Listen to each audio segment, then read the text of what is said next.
Hello, I'm Daniel, and welcome to the Emunah Project. We here at the Emunah Project are continuing in our series of videos with respect to inspiration, guidance, advice, and I made reference in a previous video about the Baal Shem Tov, the great founder of the Hasidic movement, becoming dejected because he'd lost his share in the world to come. And I thought that story needed a little fleshing out. So I'll tell you what happened. The great Baal Shem Tov, the founder and first leader of the Hasidic movement, a great, holy, pious man, a woman came to him and begged and pleaded for a blessing, a bracha, that she should have a child. She was childless and she was desperate for a child, and she came to the Baal Shem Tov, please give me a bracha, intercede for me.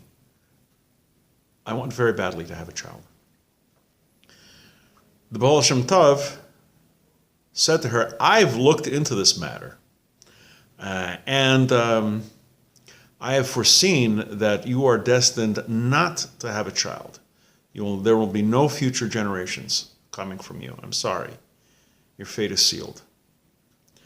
The woman keeps coming back again and again, crying, pleading, begging, groveling. Please give me a bracha. Please intercede for me. And the Baal Shem Tov was so moved, so touched by this woman and her tears crying out, that he said, regardless of what's set in heaven, regardless of the decree from above, the gezerah, I will say to you that I will help you, and despite that, you will have a child. I will stake my life on it. Needless to say, this caused a bit of a stir up in heaven, and a decree went out. You heard a voice from above saying that as a result of his words, the woman will have a baby, but on the other hand, you have lost your share in the world to come.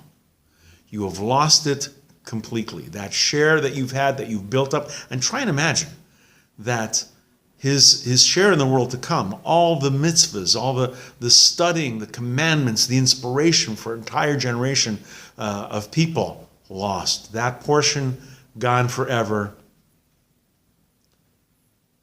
He was initially dejected, but then he was overcome with a sense of joy. His brokenheartedness was immediately followed by an ecstatic joy. And he leapt up and he shouted, I have lost my share in the world to come. Now I can finally serve Hashem, serve God, pray to God, follow his commandments without any ulterior motive. I can do it completely l'shem shamayim, in the name of heaven, without any hope of award. I am the happiest person I have ever been. I am the happiest person in the whole world. Thank you, Hashem, for freeing my soul so that I can serve you completely, selflessly, without any hope of reward, with any ulterior motive.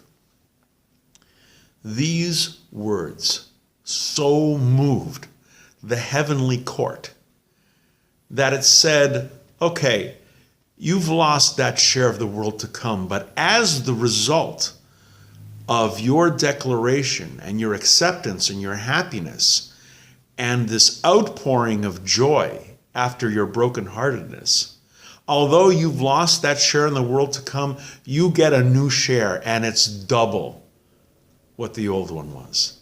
I needed to explain a little bit why such a great gadol, why a great person like the Baal Shem Tov could first of all have thought that he lost his share in the world to come, and how he got it back. We're going to be doing more videos along these lines. Please come back, please watch, please learn. And until next time, on behalf of the Emunah Project, I'm Daniel, and thank you so much.